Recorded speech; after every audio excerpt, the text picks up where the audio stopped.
할렐루야. 사랑하는 성도 여러분, 사람이 위기를 만났을 때 보이는 반응은 참 다양합니다. 어떤 사람은 문제를 직면하지 않고 대충 웃음으로 덮어버리려 합니다. 괜찮아, 어떻게 좀 되겠지, 이렇게 말하면서 먹고 마시며 잊어버리려는 것이죠. 1930년대에 세계 대공황 시기, 미국의 어떤 도시에서는요, 수많은 사람들이 일자리를 잃고 절망 가운데 있었습니다. 그런데 사람들은 문제를 해결하기보다 오히려 술집에 몰려들었어요. 오늘만 즐기자, 내일은 어떻게 될지 모르니까. 이게 당시 사람들의 반응이었습니다. 그러나 그것이 위기를 해결해 주지 못했어요. 오히려 상황은 더 악화되었습니다. 예루살렘의 백성도 똑같았어요. 바벨론의 군대가 다가오고 있었고 죽음이 문 앞에 서 있었는데도 불구하고 그들은 회개하지 않았다는 거죠. 오히려 성 안에 잔치를 벌이며 이렇게 외쳤어요. 먹고 마시자, 내일 죽으리라. 이게 무슨 말입니까? 여러분, 코로나 팬데믹 때를 기억하십니까? 거리가 멈추고 가게 문이 닫히고 교회 예배도 자유롭게 드릴 수 없었던 그 시기, 많은 사람들이 두려움 속에 있었어요. 그런데 놀라운 건 어떤 사람들은 위기를 기도로 직면했지만 또 어떤 사람들은 오히려 더 깊은 쾌락과 오락으로 도피하려 했다는 사실입니다. OTT 서비스 가입자 수가 폭발적으로 늘었고 온라인 쇼핑과 게임 산업이 급성장했죠. 마치 현실의 두려움을 잊으려는 듯 더 큰 즐거움 속으로 파고든 것입니다. 하지만 그게 문제를 해결해 주지는 못했습니다. 저도 개인적으로 인생의 밤을 지나본 적이 있습니다. 사역의 길이 너무 무겁게 느껴지고 문제 해결이 보이지 않을 때 처음에는 그냥 피하고 싶었어요. 인터넷이나 때론 다른 매체로 머리를 비우고 바쁘게 움직이며 현실을 잊으려 했습니다. 그런데 그럴수록 마음은 더 공허했어요.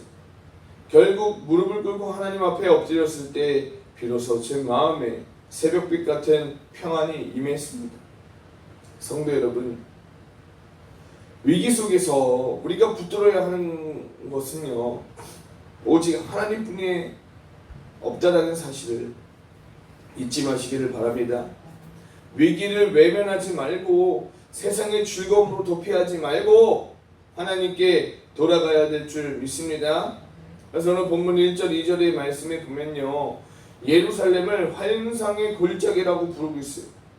이것은 예루살렘이 하나님께서 계신 성전이 있는 도시인데도 불구하고 오히려 영적으로 가장 어두운 골짜기가 되었다는 것을 보여주고 있어요. 백성들은 성 안에 모여 떠들썩하게 즐거워했습니다. 그러나 그 즐거움은 하나님을 향한 찬양이 아니라 위기를 외면하기 위한 도피적 즐거움이었다는 사실이에요. 즉 하나님의 심판이 임했는데도 불구하고 그들은 현실을 직면하지 않고 도리어 괜찮아, 잘 될 거야, 나는 자기 위안 속에 빠져 있었다는 거죠. 여러분, 그런 노래 있지 않습니까? 괜찮아, 잘 될 거야. 이 노래 부르면 괜찮아집니까? 좋아집니까? 전쟁 가운데 있는데 괜찮아, 잘 될 거야.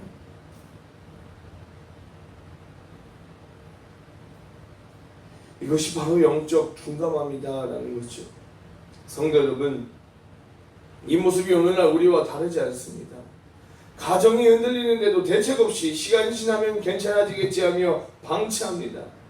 신앙이 식어가는데도 다시 기도의 자리를 회복하지 않고 나는 아직 괜찮아 라고 스스로를 위로합니다. 사회가 혼란스러운데도 하나님 앞에 서기보다 오히려 더 큰 오락과 쾌락 속으로 들어갑니다. 이런 모습은 위기를 더 키울 뿐이다라는 거죠. 하나님을 외면하는 순간 우리는 영적으로 더 깊은 어둠 속으로 들어가게 된다는 사실이에요. 여러분, 제가 가끔 얘기하지 않았습니까? 타이타닉호 이야기 말이죠. 배가 침몰할 때 오케스트라는요 음악을 연주했고 사람들은 마지막까지 춤을 추고 술을 마셨어요. 배가 가라앉는 현실을 직면하기보다 음악과 웃음으로 덮으려 했다는 것이죠. 그러나 그것이 그들을 구원하지는 못했습니다. 오히려 더 많은 희생을 낳았어요. 예루살렘도 우리도 그렇습니다. 위기를 회개와 기도로 직면하지 않고 쾌락으로 덮으려 한다면 결국 더 큰 심판을 맞게 된다는 사실이에요. 코로나 팬데믹 초기에 어떤 사람들은 기도로 하나님께 매달렸어요. 그러나 또 다른 이들은 이 위기를 그냥 잊어버리자 하며 술자리와 오락으로 위로를 찾았다는 거죠. 결과 분명하지 않습니까? 하나님을 찾은 사람은 믿음이 더 단단해졌어요. 교회 안에서도 하나님을 찾지 않는 사람들은 그것을 기회로 어떻게 합니까? 그냥 온라인 예배 드리지. 여전히 집안에 머물고 있는 거예요. 코로나가 끝났음에도 불구하고 하나님을 찾지 않고 그 기회를 틈타 세상으로 돌아갔습니다. 사랑하는 여러분, 위기를 만났을 때 우리의 태도가 우리의 미래를 결정합니다. 영적 둔감함에 빠져 즐거움으로 위기를 덮을 것인가? 아니면 무릎 꿇고 하나님께 나아가 회개하며 살 길을 찾을 것인가? 예루살렘은 첫 번째를 선택했고 결국 무너졌습니다. 저와 여러분만큼은 두 번째 길을 선택해야 될 줄 믿습니다. 그리고 또한 본문을 보면 예루살렘 사람들은 바벨론의 공격 앞에서 다음과 같은 행동을 했어요. 무기를 확인했어요. 성벽에 무너진 곳을 수리했습니다. 물길을 끌어다 저수지를 만들었어요. 언뜻 보면 위기 앞에서 최선을 다한 것처럼 보입니다. 그런데 하나님은 그들을 어떻게 하시죠? 책망하신다는 거예요. 11절 말씀 보십시오. 너희가 이를 행하신 일을 앙망하지 아니하였고 이 일을 옛적부터 경영하신 이를 공경하지 아니하였느니라.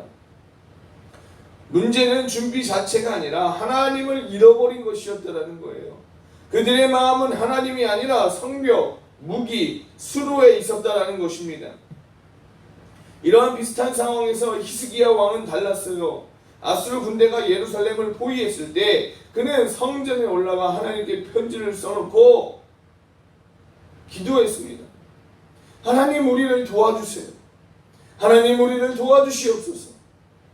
그때 하나님께서 천사를 보내셔서 하룻밤 사이에 아수르의 군대 18만 5천 명이 쓰러지게 되었다라는 사실입니다. 무기와 성벽이 아니라 하나님이 그들을 치신 것이었어요. 어떤 성도가 있었습니다.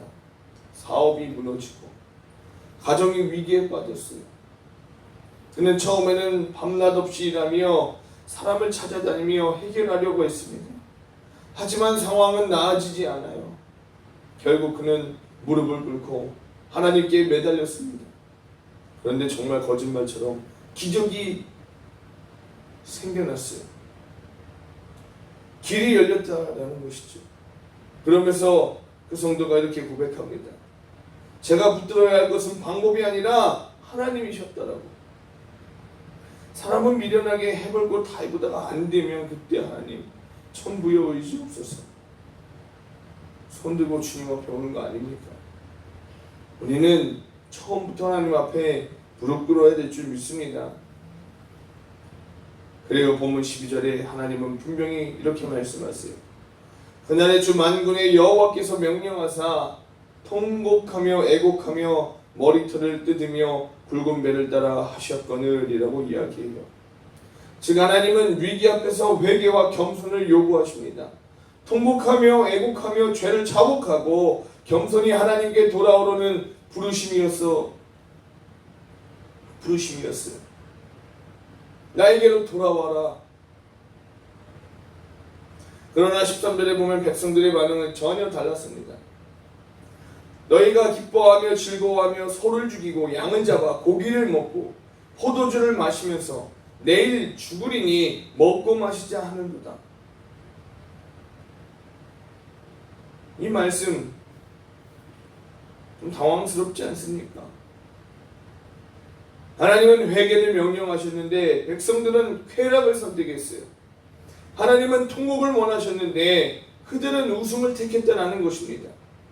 결국 하나님은 14절에 이 죄악은 너희가 죽기까지 용서하지 못하리라 이렇게 하나님 선포하고 계신 거예요.